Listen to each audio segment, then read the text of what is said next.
there, it's Diane the Nursing Geek, and today I'm going to do a video response to a video response on the subject of what is an author's responsibility. And in this case I'm specifically talking fiction, although I think some of this holds true, at least in the terms of you need to deliver on what you've set up for most types of writing. So the video that I'll link to below, and if I can do a card, I'll do a card above. Kate Cavanaugh did a video response to a podcast talking about readers feeling betrayed by the epilogue at the end of Harry Potter and the Deathly Hallows.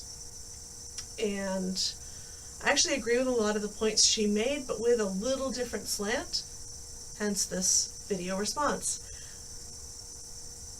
I will say, when I put out there that I do think that an author has a responsibility to their reader to deliver on what they set up, I do want to make clear I'm not talking about failing to finish a series. There can be a number of reasons that you fail to finish a series that are completely out of the author's control.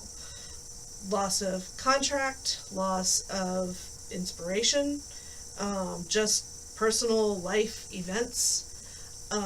So I'm not talking about that. I'm talking about in a completed work, when you have set up certain expectations for your readers, you do need to follow through on them.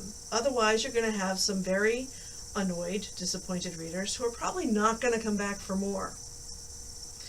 And sometimes that is explicitly a marketing issue, such as if you're going to stick Romeo and Juliet in the romance aisle, you're going to have some very disappointed readers, because in the romance aisle you're pretty much expecting a happily ever after kind of ending. So how you put it out into the world marketing wise is a piece of that. That's a part of how you're setting expectations in your readers. But also what you put into a story sets up expectations, because we've become trained as people within a culture that uses certain genre tropes that if X, Y, Z happens, we might not know how we're going to get all the way here, but there is an expectation we're going to get there somehow. And a lot of that comes down more to character and character development than plot, even though who lives, who dies, those are plot decisions, but how it's done is a character decision. Using the example of the epilogue to Deathly Hallows, I'm totally in the camp that refers to it as epilogue. What epilogue? Because it felt pasted on. It didn't feel like it was flowing naturally from the 7 novels that led up to it. And that's a lot of lead up. It made a little more sense to me when I found out she actually had the epilogue pretty much already written first. Okay, now I can understand how it came into being, because it would not make sense to write that after writing these 7 novels, because the characters had grown and developed in different ways than she probably initially conceived of them. I think every author has had characters do that to them. They take on a life of their own. They develop different resonances than you thought they were going to. They go in directions you weren't planning on. And while to some extent we try to structure and contain that, sometimes it really does seem that it takes on a life of its own, and you are sort of following along trying to just keep it knitted together in a way that makes sense. And if that happens, your ending that you wrote beforehand is probably going to need to change. Otherwise, you will have readers sitting there going, where did that come from? Is that really meant to be part of this book series? And feeling let down, if nothing else. I think betrayed might be overstating it, but definitely feeling let down. And that's a valid critique of anything, that you feel the author set up certain expectations and let you down. Which means you're probably not going to go back and buy more of their books. Nobody, I think, seems to have taken it that far with JKR, though. to go to a TV example, I'll go to my favorite TV show, Why Not? I'm Wearing Plaid. Supernatural has plenty to critique, and part of that is the way they handle killing off certain characters. They're notorious for killing off lots of female characters and lots of characters of color. Yes, lots of characters in general die. The white guys do tend to be the ones who are more likely to be resurrected, though.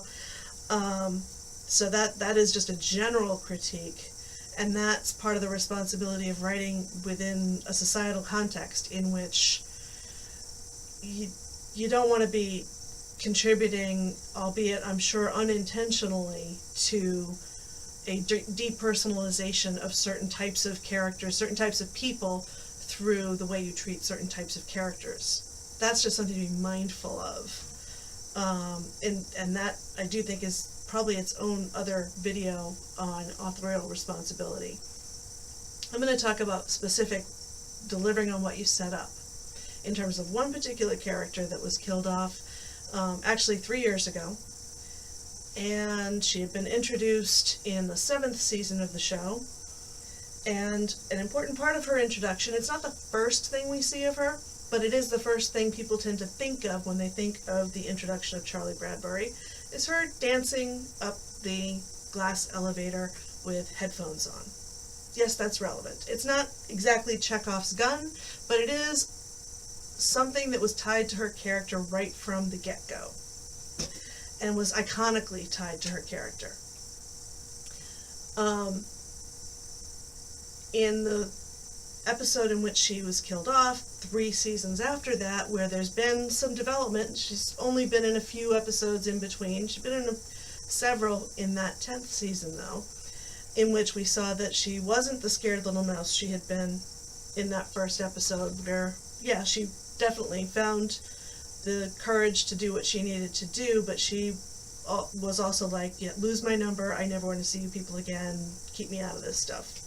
And the second time we saw her, she was also, keep me out of this. By this point, she's become a hunter, she is voluntarily going out and looking for monsters to kill, and she has just completed a Martha Jones-esque traipse across Europe and Russia, apparently, to bring the MacGuffin home of the Book of the Damned. And in the process, we've seen her being chased by the new bad guys who just got thrown in and stabbing one of them through the neck. So she's come a very long way. She's not just this scared little person. We also learned along the way that she's a very resourceful person, partly because she's been on her own pretty much since the age of 12. All of these things are relevant because of how she was killed off. I don't think many people would have been happy she was killed off, period, no matter what, but the way it was done is why a lot of people felt really betrayed, and I would go that far in this case, partly because she was not only a woman, but she was also a queer woman, and really this is how you're going to kill her off. She's trying to break a code using a computer. This is why she's been brought in. She's a hacker. And this other character, Rowena, is get in her face, annoying her, making it impossible for her to concentrate. You're telling me that Charlie Bradbury, this resourceful person who was introduced wearing headphones, okay, not headphones like this, they're just the ones I happen to have, but didn't have any sort of headphones or earbuds or anything that she brought with her when she was called in to do heavy-duty code breaking.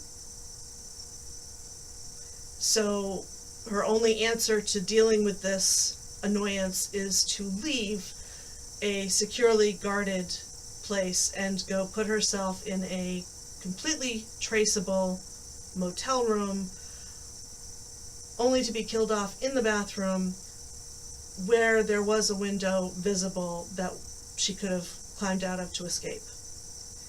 So the problem isn't just you killed the character off, the problem is you developed a character in a certain way to be really resourceful, to have these certain things associated with them, and when you killed them off, you basically lobotomized them. That is, I think, a breach of authorial responsibility, because you've violated the expectations that you set for the reader. In this case, the viewer. So those are two examples of how I think authors need to think about being responsible in terms of following through on what they set up. Is it something the reader is owed or the viewer is owed? I'm not sure that's the right word, but you can't be surprised if you pull something like that and your readers or your viewers say, I'm done. And I do know people who said that after that particular episode. So I'm sure there are people who didn't go back and read any other of JKR's stuff after Deathly Hallows too. Not enough to make a drop in the bucket, probably, apparently. But, so if you're going to do something like that, think about the fact that you are very possibly alienating your reader. And, yeah, I can see I'm already over 10 minutes, which is longer than I wanted to go. So I'm going to cut it short and say, please let me know your thoughts on this topic in the comments. If you are interested in seeing more of this, please hit subscribe. And if you found this in any way interesting or engaging, please give it a thumbs up. And I will see you next time. Bye.